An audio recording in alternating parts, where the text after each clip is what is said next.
Welcome. I am pleased to be part of this Meet the Professor series at Martin Luther University College. My name is Mona Tokarek LaFosse, and I am the Assistant Professor of Christian Scriptures and Sacred Texts. And I'm also the director of the MA program in theology in the field of public faith and spirituality. I teach undergrad and graduate courses at Luther, and I've been here for about 5 years. So the idea of today this talk is to just give you a little bit of sense of who I am and the things I teach and my experience at Luther. So I want to start with saying that I am really, really grateful to be working at Luther. There are actually fewer professor jobs in the world than one might think. And so I'm very grateful that I was able to be someone who is part of the full-time faculty at Luther. I really appreciate the setting in the sense that I love the diversity that we have in the school, the diversity of thought, the diversity of people. Students bring so many different kinds of things to the classroom, different faith traditions, different backgrounds, and those are all part of what I love about being in the classroom at Luther. So I live in Kitchener, so I don't have too far to drive to get to the school when we are open. At the moment, of course, we're working from home. And I've been in Kitchener, I was calculating it, and I apparently have been here for almost 25 years, which is a very long time for a BC girl, which I'll talk about in a moment. So in Kitchener, I live in South Kitchener with my children. I have 2 kids, one is 16, one is 12. Who are diligently working from home on their school at the moment. Actually, I'm not sure if they're doing it at the very moment.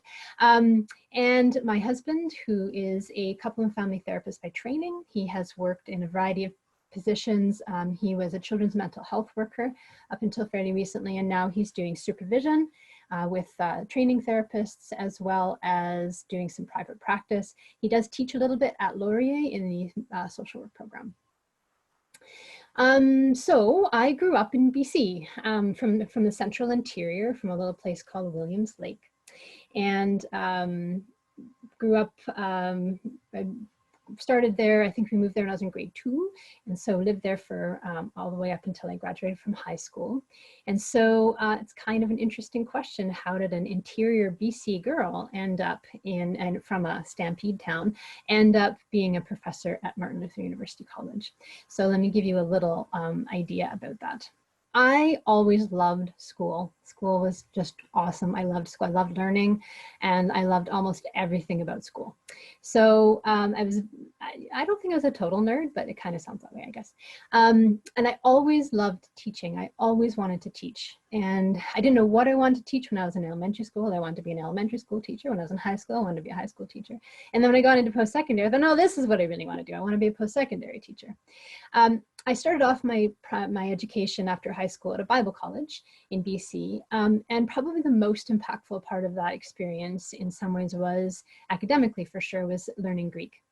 And when I learned Greek, which is the language of the New Testament, it just opened up this whole world of this text that was just so intriguing. So that really was the beginning of thinking about my academic trajectory. At that school, we had to do an internship, and people did internships, of course, in churches and other places, but I did a teaching internship. So that was wonderful. And the professor that I worked with was amazing and wonderful. So really opened up this possibility for me.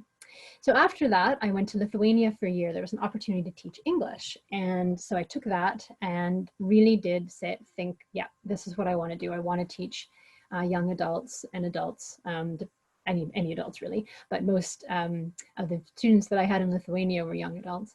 But when I came back, of course, I needed more education to get where I needed to go.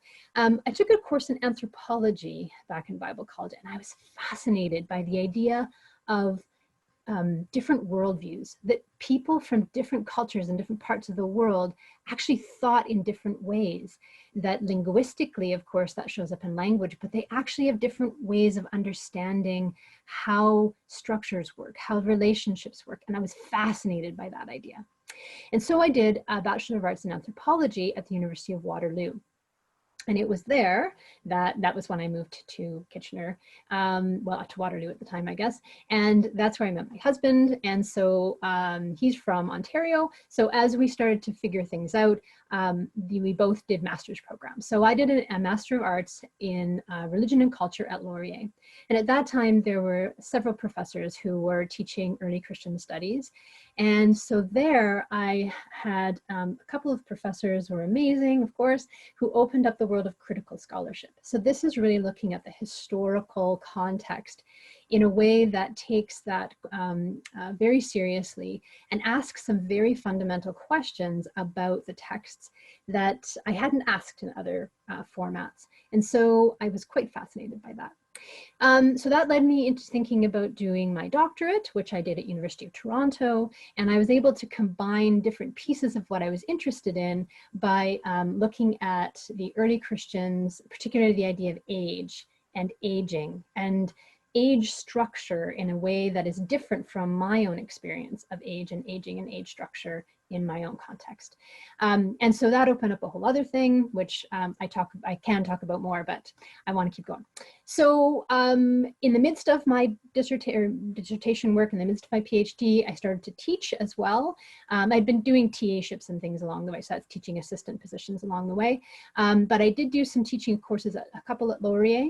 And then after I finished my PhD, I had a position at Huron University College, which is on Western campus, for 2 years, taught mostly New Testament and Greek. So it was wonderful. I came full circle and I got to teach Greek. In fact, I taught for 2 years, I taught the intro course, and the second year I got to teach a advanced Greek. And that was probably one of the most fun courses I taught at Huron. I also taught at Religion and Culture across the way at Laurier. One of my favorite courses there was Evil and Its Symbols. I got to teach that the first year course, and really kind of a revolutionary way of thinking that it began to really help me understand something about us and them thinking. And that's a whole other thing too, but that really helped me to think about some of the things that undergirded teaching that I would be doing later on, like I do at Luther. And then a couple of courses at Luther came up, so I was teaching that. At this point, I was a sessional adjunct, meaning you kind of teach courses here and there. But a teaching position came up at Luther, and so I was very, very grateful that I was hired for that position. So as I said, I've been here about 5 years, and my teaching involves several undergrad courses. Well, one purely undergrad course, and then I have some ones that are mixed. So the only undergrad pure course is a second year course I teach called The Christian Tradition, the Bible.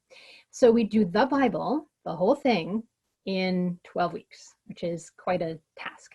So the biggest things that I do for this course is we think about the whole from creation to revelation. How does it all fit together? And then I think a little bit about how the Hebrew scriptures, or sometimes called the Old Testament in Christian circles, is a shared text with Judaism. So it's actually one text, but shared by 2 different traditions. And then we think a little bit about how our lenses of reading the Bible make some difference. So that's what I do in those 12 weeks. I teach a number of grad courses in New Testament and in sort of methodology of studying the New Testament and the Bible. So I teach a survey of the New Testament. That's my largest class because a lot of the spiritual care and psychotherapy students are part of that course. Also the Master of Divinity, so this is a graduate course. And then I teach a themes course, which I'm teaching right now, themes of the New Testament. So that's kind of the second half of the New Testament for especially MDiv students, although it's open to anybody who's taken that intro course. I also teach a course called Critical Analysis of Biblical Texts, which is the methodology one that I teach kind of over a whole year. It's sort of 2 courses put together, and it's essentially exegesis. That is all the tools to look deeply at the text and try and understand what's going on in the text in order to really grapple with it in a fairly deep way. And finally, then I teach a couple of electives, and those are Zombies, the Bible, and the End of the World. So I'll talk about that for a moment. I've only taught it once, so I'm very looking forward to teaching it again, and that will be probably in fall 2021. And this course is really examining the modern genre of zombie movies and zombie television shows like Walking Dead, and looking at it compared to apocalyptic literature from the Second Temple period. So think of Revelation, but there are other texts that are actually similar from that period of time. So I'm looking at the similarities and differences between them in their own contexts. How is it that these genres, which are so different from different times, actually do some similar things to help us think about relationship, think about society, think about community, and think about the possibility of hope, of existential angst, so all kinds of interesting pieces. So that's the Zombies course, Zombies, the Bible, and the End of the World. And then I also teach another elective called Performing the Stories of Jesus. So this is quite different, but I think captures something else of something I like to teach and do at this school. So one of the things that I have done over the years, especially in our open door services, which are once a week, is I have performed text. I will memorize the text and I will perform the text. I was thinking of doing one here, and then I thought I'll go way over my 10 minutes, which I'm probably over already. But this experience of hearing the text told as story as opposed to read is quite different than just reading the flat text. And so that experience, especially in community, is one I thought it would be interesting to capture in a course. And then especially talking about the oral tradition, thinking about different kinds of media. We now have digital media, which you're on right now, which has changed how we think about communication. In the ancient world, oral communication was primary, even though they also had written text. So thinking about some of those academic issues, but then actually performing and actually internalizing some of these texts. And so that's also been a very interesting course that I just finished up, and the students in that course seem to enjoy it quite a bit. So I'm going to just finish off here with a couple of things to think about. And I have had a lot of opportunities at this school, and I really appreciate that. I'm going to talk about one, which is last year when I went to Israel, Palestine. And of course, we looked at the biblical sites, and that's what I know something about. We met some incredible people who are working and living in this very difficult situation.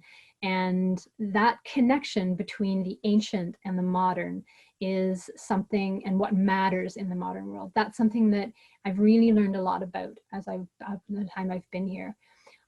Students tell me I tend to have an academic focus on things, but that academic focus is connected to an invitation to connect with what you deeply hold in your beliefs. But I also ask you to then examine the assumptions behind those things in order to deepen, in order to figure out why are those things of most importance. And then also I'm hoping to, and I think I try to ask students to open doors through what they're learning to think about new possibilities. What are some other ways to think about these things? And you may not adopt those things, but I think it's important to understand those things and to understand other points of view. We have very small classes at Luther. I really appreciate that because there's a way of being able to get to know people, both students to students and professors to students. I think it produces a way of being in our school that we care. We care for one another. We engage the whole person, and that's students and professors and faculty and staff, everybody. There's a sense to that. One of the things I love about teaching, and I've always loved about teaching, is how much I learn when I'm teaching. And so that's one of the things that I value most about having this job and this career and this position and this calling, I guess, is to learn from what I teach, because the students teach me so much. So that's all I have to say about my time at Luther so far. And I'm wondering if there are any questions. So one of the questions was, when you teach the Bible course in the undergrad, is there anything that's similar in graduate? So the answer is that actually, yes, there are a number of things that I teach that kind of are used in that graduate setting, but they're used in different ways in the courses that I teach. So in the undergrad, for example, the very first day I do in about an hour, hour and a half, I do an overview from creation to revelation.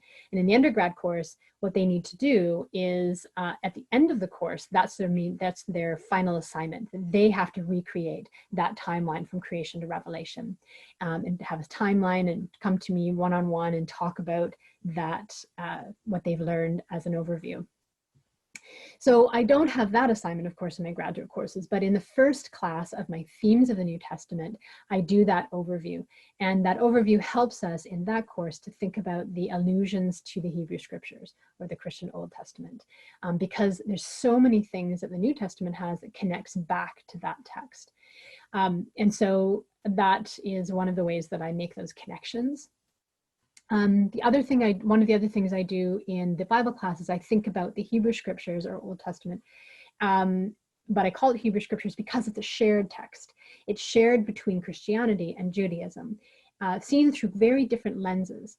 So in graduate work, students take courses with me in New Testament. They take courses in Hebrew Scriptures with Daniel Maoz, our Jewish scholar in residence. And so that means that you do get these two different perspectives in much more detail than in the undergrad course. And then finally, in the undergrad course, I also think about the different lenses that we may have in looking at the text. And that is something I do quite a bit in my 502, which is the critical analysis of biblical texts. This is the exegesis course. And the first term, we really do a lot of work on tools of how to think about getting down deep into the texts and what are the tools to use doing that. And then second term, we practice it again, but we also think a lot about different lenses. So that is a particular lens, and there are other lenses of reading the text, from history, from modern day, from post-colonial perspective, feminist perspective. And we're trying to think about the different ways that the text can be approached. So that is engaged much more deeply than in the undergrad course in that graduate course. There were some questions around the Performing the Stories of Jesus course. So that question was, is this more of a narrative preaching course or more of a dramatic reading course? And so yes, it's more of a dramatic reading in the sense that performing stories and performing texts, hearing it orally in community, replicates something of what the ancients would have understood. It replicates something about how they would have experienced the text. And then we experience it in quite a different way. But also in studying the text, you engage it in ways that you don't necessarily engage it if you're just reading it on the page.